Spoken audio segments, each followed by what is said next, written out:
Hello everyone, this is Taryn with Wonderfully Made Handcrafting, and I'm excited to start a new video series with you. This is going to be a planner video series, which is kind of fun because that's actually how I started in the crafty kind of world. Was a planner. I had the Erin Condren planner and I got a silhouette machine to make my own stickers for my planner because it was a lot of money to buy stickers to, fill every week. And so I kind of got away from that when I started Bible journaling, and then slowly came back to the planner community as more of like a simple planner with just a pen, not even washi tape or stickers or anything, but I still enjoyed it.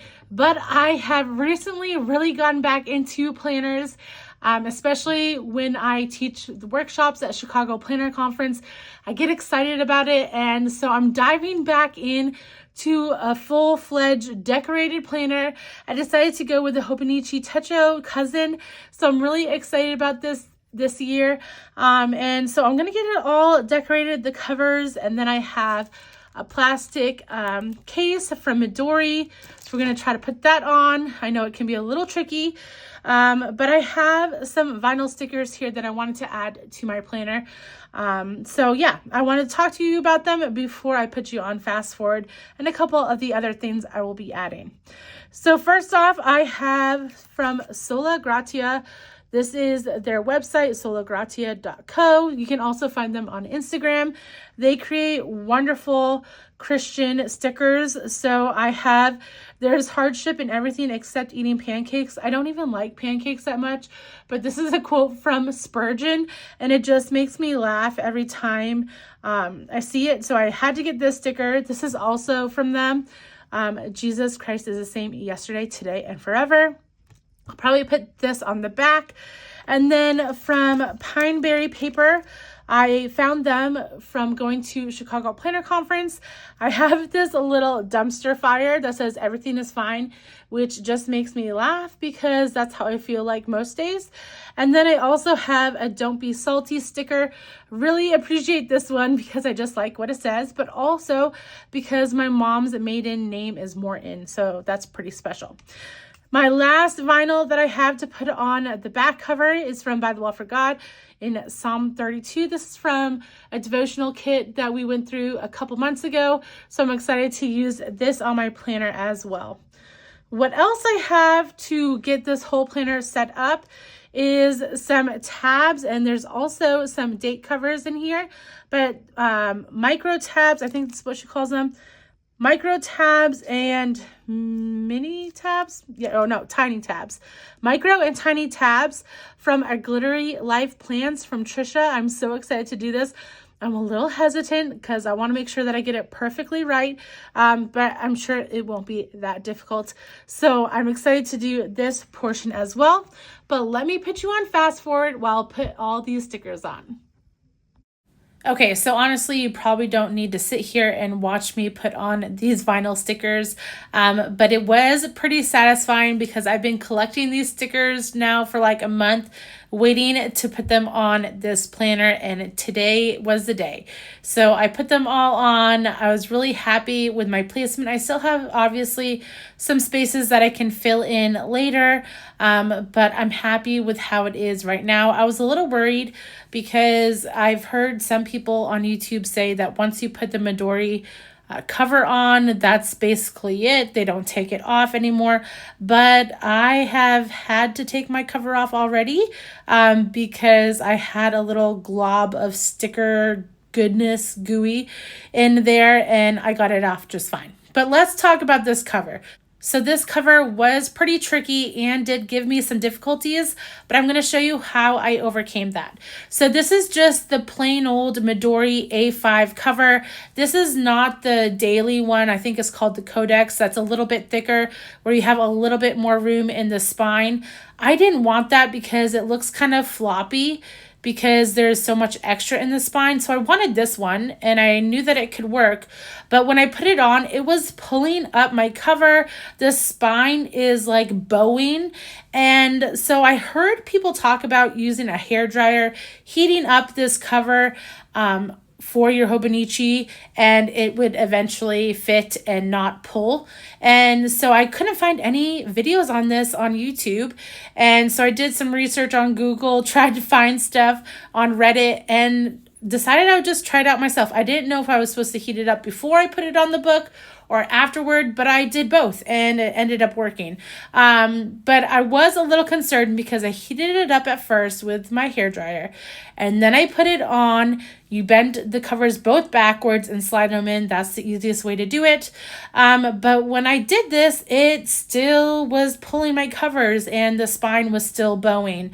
You can see me here trying to work it so that it could, my cover could flop back the right way, but it just wasn't happy. So I kind of forced it a little bit, which is okay with these spines.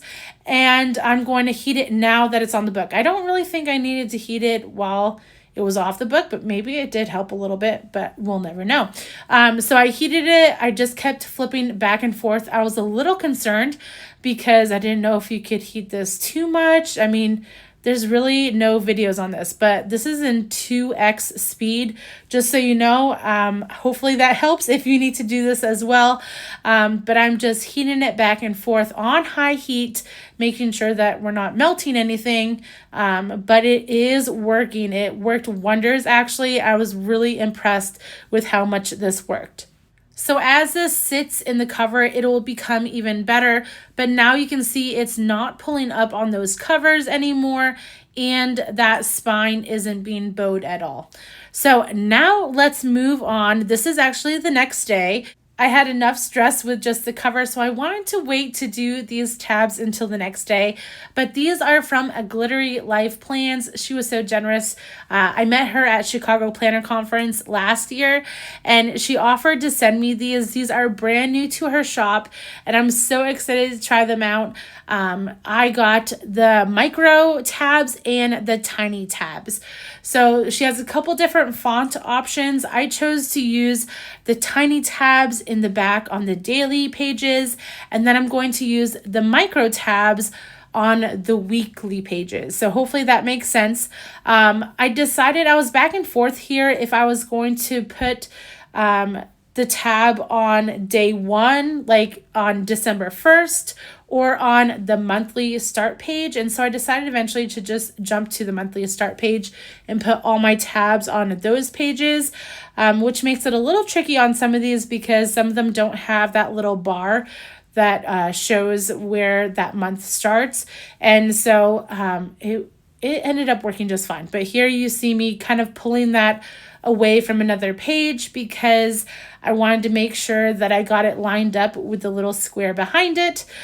So these ended up being a lot easier and less stress than that Midori cover. I ended up needing to reposition a couple of them and they worked just fine. So just be careful because that paper is thin. But also about this planner paper, why I'm so excited to move on to this Hobonichi Techo is that I can finally use my fountain pens and fountain pen inks in this planner. This year, I'm really hoping to use more of what I have. And so I have a lot of fountain pen inks that I want to use and fountain pens that I absolutely love. And so I want to be able to use that. And so that was actually the thing that spurred me on to change from an Erin Condren Daily Duo to this instead. So that paper behind it is like it actually came with the Midori cover, but it has that coating on it, so it helps stickers not stick to it. And that way, if I slide it behind, then hopefully it won't stick to other pages as I'm working on that one sticker. I did have one by accident where I went from, I stuck 2 pages together and I freaked out for like 2 seconds and ended up repositioning it just fine. Like I undid it and it ended up working. Just used a little bit of an eraser to get some of the sticky gunk off that one page, but it ended up coming together. So not a big deal. So these are all the tiny tabs. And now I'm going to move on to working on the micro tabs. So for the weekly section of the Hobonichi, you do not have those little blocks that show where the months start on the weekly pages. And so I am making a template for myself so I know where to put each sticker. So this helped me a lot. And I just kept on going by and flipping to where my other tabs were. That way I can line that paper up with the weeklies and get that sticker on correctly. As I was working with these tabs, I did realize eventually that tweezers are your friend, which I know should have been the first thing in the beginning, but holding each tab by the center with the tweezers really helped make sure that it was all lined up correctly. And then it also helped me as I was folding it down onto the back side of the page, making sure that I was holding it in the middle and not on the side like I would have to do with my fingers. So I'm not sure if I eventually show you me using tweezers or not in this video because I didn't film it all because I didn't want to bore you. But tweezers are your friend. Now, Trisha in her tab stickers has monthly, daily, weekly, and yearly tabs there as well that you could use. I chose to not put those on just yet. I'm not sure if I'll use them or not, but I just liked having the months there right now because they line up so beautifully on the side of the planner. But those are an option for you when you purchase her stickers. I will also leave her link down below because she has some amazing stuff. You don't have to have a Hobonichi to use her stickers. Any kind of planner will work with hers. But anyways, I'm just lining them up with my little template right here. I hope I eventually show you that I use tweezers, but who knows? But anyways, yeah, I just fold them over, holding it with the tweezers way better. See, now you don't have to reposition it if you just held it with the tweezers. Oh, here's where I realize it. So yeah, holding it with the tweezers works a lot better. So just folding that over. And then guys, I'm not going to bore you and make you sit through all of this. But here is how it ended up turning out in the end. So I absolutely love how this all came together. Let me know down below in the comments if and what planner you plan on using in 2025. Also, let me know if you enjoyed this video. I plan on doing some more throughout the year. So I hope you did enjoy it, and I'll talk to you all soon. Bye.